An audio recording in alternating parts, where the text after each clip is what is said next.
Charlotte Evans stepped into the lobby of a small branch of Evans Financial, a bank she had founded years ago. It was late afternoon, and the sun hung low in the sky, casting long, golden shadows across the polished marble floors. The automatic doors whooshed open behind her as she entered, her sneakers tapping lightly against the ground. She tugged her casual cardigan snug over her shoulders. Today was supposed to be simple. No urgent business. No high-profile meetings. No press waiting to snap photos. Just a quiet, ordinary day. She was there to make a routine withdrawal from her personal account. The sort of thing anyone might do on an average afternoon. Evans Financial wasn't just another bank. It was her life's work. Charlotte had built it from the ground up on principles she believed in: fairness, accessibility, and dignity. Over the years, she had steered the institution through storms that would have sunk other banks, always keeping her customers' trust at the center of her mission. This branch, tucked into a quiet neighborhood shopping center, was especially important to her. She had selected its location personally, oversaw its opening, and had even held the ribbon during the cutting ceremony. It was part of her. Today, though, she wasn't in a tailored suit or designer heels. She wasn't there to be Charlotte Evans, CEO and founder. She was just Charlotte, a customer in sneakers and a cardigan, quietly making her way to the counter. 2. An unexpected shift. The young teller behind the counter glanced up briefly when Charlotte approached, but offered no greeting. Her attention was fixed on the computer screen in front of her. Charlotte waited a polite moment before clearing her throat gently. "Hi," she said with a pleasant smile. "I'd like to make a withdrawal." The teller, whose name tag read Amber Reynolds, didn't meet her eyes. Instead, she slid a clipboard across the counter without looking up. "Fill this out," she said in a flat tone. Charlotte's brows twitched faintly, but she didn't comment. The form was standard: name, account number, withdrawal amount. She filled out quickly, writing down the request for $5,000. It wasn't a significant sum, not by her standards, but enough to trigger an ID verification, as per the bank's policy. As Charlotte slid the clipboard back, she noticed a subtle shift in Amber's demeanor. The teller's eyes flicked over the form, then to Charlotte's ID. For a moment, she hesitated. The air changed. Charlotte could feel it, the slightest ripple of discomfort or suspicion. "Can you hold on a second?" Amber asked. Her voice, previously flat, now carried an edge of uncertainty. She picked up Charlotte's ID and disappeared behind a frosted glass door, leaving Charlotte standing at the counter alone. Charlotte drummed her fingers lightly on the smooth marble surface. She had expected professionalism, courtesy, perhaps even recognition, but not this. Something was off. 3. The manager steps in. Moments later, Amber returned. She wasn't alone. Walking beside her was Gregory Barnes, the branch manager. His expression was carefully neutral, but there was tension behind his eyes. "Good afternoon, Ms. Evans," Gregory said stiffly. His gaze swept over her casual attire before settling on the form in his hand. "I understand you're making a withdrawal?" Charlotte nodded, keeping her voice calm. "Yes, $5,000. From my personal account." Gregory hesitated. "May I take another look at your ID?" "I already gave it to Amber," Charlotte said, her tone even but cool. She didn't move to retrieve it from his hand. Gregory studied the ID as if he'd never seen one before, holding it up to the light as though searching for signs of forgery. Charlotte had been a customer of Evans Financial for years, longer than Gregory had been employed at this branch. And yet, here she was being scrutinized like a stranger. "What do you do for a living, Ms. Evans?" Gregory asked suddenly. Charlotte's jaw tightened. "I run a bank," she replied tersely. Gregory nodded slowly, glancing at Amber, then back at Charlotte. "Is this a personal account or a business account?" Her patience thinned. "It's right there on the form," she said, pointing with deliberate precision. "Personal." Gregory turned the ID over again in his hand, still avoiding eye contact. It was clear he wasn't looking for errors. He was looking for a reason. 4. The interrogation. Gregory's fingers lingered on the form. "This is your first time banking with us?" he asked, his tone measured, but Charlotte could hear the calculated nature of the question. Her chest tightened. No, she said firmly. I've banked here since the day this branch opened. I was here at the ribbon cutting. Gregory didn't respond immediately. He seemed to weigh her words, as though deciding how far he wanted to push this charade. And you said you're withdrawing $5,000. Gregory continued slowly. What do you do again?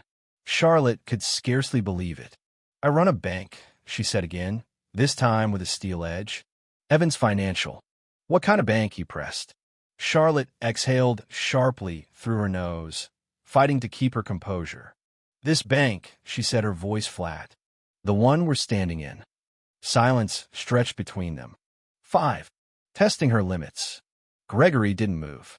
I see, he said eventually, although it was clear he didn't. Is this personal or business? He asked again. Charlotte crossed her arms loosely. It's personal. Gregory set the form on the counter but didn't release it. I'm going to need additional verification, he said, not meeting her gaze. Charlotte's brow furrowed.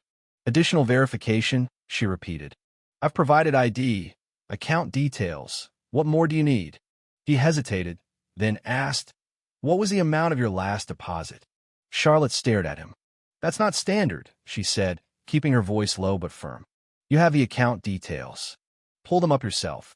Gregory's expression didn't change. It's just policy, he said. Charlotte clenched her jaw. Policy, she echoed, her tone acidic. Is that what you call this? 6. Taking control. Gregory placed another clipboard in front of her. You can fill this out again if you prefer. Charlotte didn't move. Gregory, she said quietly, but with unmistakable finality, this is ridiculous. I opened this branch. I personally approved your hiring. For the first time, Gregory faltered. His grip on the clipboard loosened. He looked at Amber, then at Charlotte, as though seeing her for the first time. You might want to check again, Charlotte said. Still, he hesitated. And that was when Charlotte reached in her bag, pulled out her phone, and hit record. You're refusing to allow me access to my own account, she said, her voice crisp and unwavering. Despite government-issued identification, Gregory paled. His gaze flicked to the security guard who had quietly approached. Charlotte turned the phone toward him. And you, she said evenly. Why are you here? The guard shuffled. Just making sure everything goes smoothly, he offered. Smoothly, Charlotte repeated. Or making sure I understand my place? Gregory shifted again, clearly rattled. You've made a mistake, Charlotte said. A big one. MS. Evans, if you just calm down. I am calm, she cut in. But you've made it clear you think I don't belong here. 7. The turning point. Gregory pressed something beneath the counter. Seconds later, another security officer entered the lobby. Charlotte's jaw clenched, but she stood her ground. Really, she asked. You're escalating this? Gregory forced a stiff nod. We want a smooth experience for all customers. Charlotte raised an eyebrow. Smooth? You're calling in security because of how I'm dressed. The officer watched her warily, but Charlotte wasn't finished. I'm withdrawing $5,000, she said clearly. From my personal account. I provided ID. You're making this about something else. Gregory opened his mouth, but she silenced him with a look. I'm not leaving, Charlotte said. Process my withdrawal, or explain this to corporate. Gregory said nothing. Amber stood frozen, avoiding Charlotte's gaze. The customers nearby were watching, some pretending not to. I built this bank, Charlotte said, her voice low but dangerous. I'm the reason you have a job. Gregory turned pale. 8. The revelation. Charlotte picked up her ID from the counter and held it up. See this? She asked. This isn't just any ID. I'm the founder and CEO of Evans Financial. The room went still. Amber's face drained of color. The guard stepped back slightly. I built this bank, Charlotte continued. From nothing. Gregory's hands trembled. You can process the withdrawal, Charlotte said, or deal with the consequences. Gregory opened his mouth, but no sound came out. You had your chance, Charlotte said. Now explain this to corporate. She turned to the security guard. And you? Next time, think before intimidating a customer. The guard nodded, uncomfortable. Charlotte faced Amber. You saw my ID. You ignored it. Amber stammered. I was following protocol. A protocol that only applies to people like me? Charlotte shot back. Amber's mouth worked silently. 9. A lasting change. Charlotte turned and walked toward the door. The silence was deafening. The fallout was swift. The next day, Charlotte called an emergency meeting. Gregory was fired. Mandatory bias training was implemented. Accountability systems were overhauled. Evan's financial changed. Employees became more aware. Customers noticed. And Charlotte made sure the change was permanent. She never forgot that day. It reminded her that real change doesn't happen on paper. It happens when someone stands up and refuses to accept less. Charlotte Evans was that person, and she always would be.